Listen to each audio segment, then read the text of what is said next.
Бәріңе сәлем достар, сіздермен мәңгілік футбол арнасы.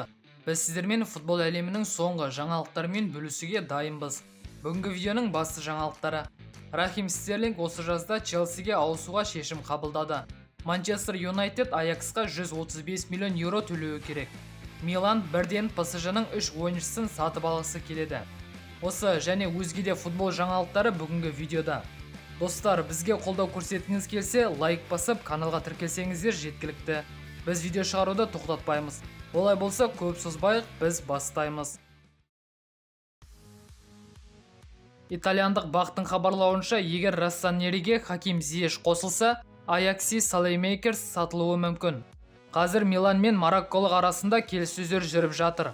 Дереккөздің хабарлауынша, Милан Салеймейкерс үшін шамамен 20 миллион еуро алғысы келеді. Дегенмен әзірге ойыншыға қызығушылық танытып отырған клуб жоқ. Репаблик басылымның хабарлауынша, Пари Сен-Жермен клубының жартылай қорғаушысы Леонардо Передес Ювентуске ауысуы мүмкін. Бьянконери Передес үшін 12 миллион еуро төлеуге дайын. ПСЖ болса түрлі бонустарды қосып, еуропалық валютадан тағы 3 миллион алғысы келеді. Телеграф НЛ басылымның хабарлауынша, Аякстың қорғаушысы Леонардо Мартинес мансабын премьер-лигада жалғастыруы мүмкін. Дереккөздің айтуынша, канонерлер Аякс ойыншысы үшін бонустық есептемегенде 40 миллион еуро төлеуге дайын. Клубтар келіссөздер жүргізіп жатыр. Арсенал Лесандро Мартинесті алғысы келіп отырған премьер-лиганың жалғыз командасы емес.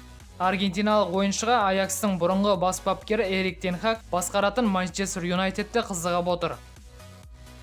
Sky Sport басылымның хабарлауынша, Тоттенхэм құрамын Эвертонның ойыншылармен күшейткісі келеді. Шабуылшы Ришарлисон мен жартылай қорғаушы Энтони Гарден Тоттенхэм клубының көзіне түсті. Тоттенхэм осы жазда Гарден мен Ришарлисонды сатып алуға тырысады. Айта кетейік, Ришарлисонға Челсиде қызығушылық танытып отыр. Атлетико Валенсия шабуылшысы Макси Гомеске қызығушылық танытып отыр. Мұндай ақпаратпен Супер Депорте басылымы бөлісті. Макси Гомеске Атлетиканың бас бапкері Диего Симеоне жеке қызығушылық танытып отыр. Атлетико нарықты бақылап, Луис Суарестің орнын басатын ойыншы іздеуде. Макси Гомес өткен маусымда жарқанаттар сапында 32 ойын өткізіп, 5 гол салып, 3 нәтижелік пас берген. Валенсия Гоместі 12 миллион еуроға сатуға дайын. Челси Интердің орталық қорғаушысы Милан Шкриньярды сатып алуға дайын.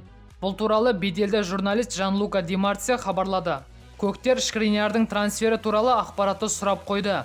Еске салайық, бұған дейін Челсиден орталық қорғаушылар Андерс Кристенсен мен Антони Рюдигер кеткен болатын. Челси Шкриньярға жалғыз үміткер емес. ПСЖ-да Славиакқа белсенді түрде қызығушылық танытуда. Каталондық Барселона қорғансын туриндік Ювентустың ойыншысы Матеис Деликпен күшейтуге тырысты. Бірақ итальяндық клубтан ойыншының бағасын білгенде бұл идеядан бас тартты, деп хабарлайды Corriere dello Sport. Ювентус голландиялықты 100 миллион еуроға сатуға дайын. Трансфер-маркет порталы ойыншыны 70 миллион еуроға бағалап отыр. Армения қақпашысы Стефан Артега 12 жылын өткізген командасымен қоштасты және жақын күндері Манчестер Ситиге қосылуға дайын. Бұған дейін 29 жастағы неміс Манчестер Ситимен 2025 жылға дейін келісімшартқа отырғаны хабарланған. Артега өткен маусымда Армения сапында барлық жарыстарда 35 ойынға қатысып, 59 гол жіберіп алған. Романың жартылай қорғаушысы Никола Зенелло Ювентуске ауысуға жақын, деп хабарлайды Гол басылымы. Дереккөздің хабарлауынша, римдіктер 22 жастағы футболшы үшін 50 миллион еуро алатын болса, оны сатуға дайын. Бұған дейін жартылай қорғаушының өзі Ювентуске ауысуға келіскенін хабарлаған болатын.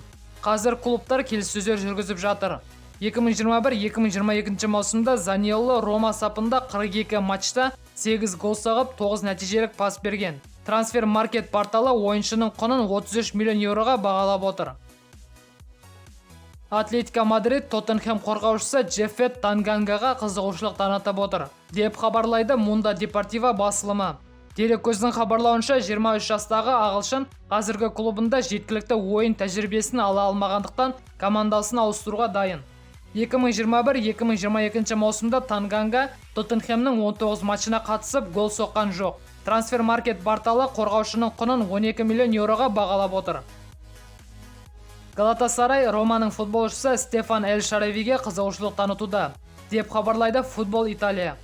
Дерекөздің хабарлауынша, түрік клубы 29 жастағы итальяндықты осы жазда сатып алу мүмкіндігін қарастырып жатыр. Эль Шарави өткен маусымда Рома сапында 36 ойынға қатысып, 7 гол соғып, бір нәтижелік пас берді. Трансфер-маркет порталы ойыншының құнын 6 миллион еуроға бағалап отыр. Бұған дейін Монса мен Атлетикада шабуылшыға үміткер екендігі хабарланған болатын. Енді бүгінгі видеоның басты жаңалықтарына кезек берейік. Daily Express басылымының хабарлауынша, Рахим Стерлинг осы жазда Челсиге ауысуға шешім қабылдады. 27 жастағы ағылшын көктер үшін осы трансферлік терезедегі басты мақсаттардың бірі. Томас Тухел Стерлингті Стэнфорд Бриджге алып келгісі келеді. Стерлинг Этихад стадиондегі өз орнынан айырылғанда Манчестер Ситидегі болашағы күмән тудыра бастады. Фабрицио Романоның хабарлауынша, Стерлинг Челсиге ауысуға дайын, бірақ қазір асығыс шешім қабылдағысы келмейді. Ойыншы уақытты созып, басқа да клубтардан ұсыныс күтетін болады. Осы айдың басында Сити Челсидің Стерлинг үшін жасаған ұсынысын қайтарып жіберген болатын. Енді көктер жаңа ұсыныс дайындап жатыр. Дегенмен Премьер-лиганың қазіргі чемпиондары ойыншыны жоғары бағаға сатқысы келеді. Өйткені Челси басшылығы Стерлингті қандай жағдайда болмасын сатып аламыз деп отыр. Челси мен Стерлингтің арасында келіссөздер болды, бірақ екі тарап әлі келісімге келген жоқ. Милан ПСЖ-ның сатып жатқан ойыншыларын жіті бақылауда. Дәл қазір Миланды ПСЖ-дан кеткелі отырған Юлиан Дракслер, Абду Диалло және Тило Керер қызықтырып отыр. Француздық алып, осы жазда бірнеше ойыншыны командаға қосуды ойластырып отыр. Бірақ алдымен командадан керек емес ойыншыларды сату керек. ПСЖ-ның жаңа спорт директоры Луис Кампуш дәл қазір осы іспен айналысып жатыр. Дракслер талантты ойыншы, бірақ ПСЖ-ға ауысқаннан кейін мансабында қиындықтар туындады. Көптеген футбол жұлдыздарының арасында өзін ерекшелеп көрсете алмады. Дракслер керек кезде шабуылға жақсы араласа алады. Егер ол Миланға ауысса, Стефане Пилонидің командасында шабуылдағы жартылай қорғаушысының рөлін жақсы атқаратыны анық. Қалған екеуі миландықтардың қорғанысын күшейте алатын қорғаушылар. Милан Свен Ботман үшін таласта жеңілгеннен кейін оның орнына басқа ойыншы іздеді. Диалло Ботманға қарағанда арзанырақ, әлі жалғада келуі мүмкін.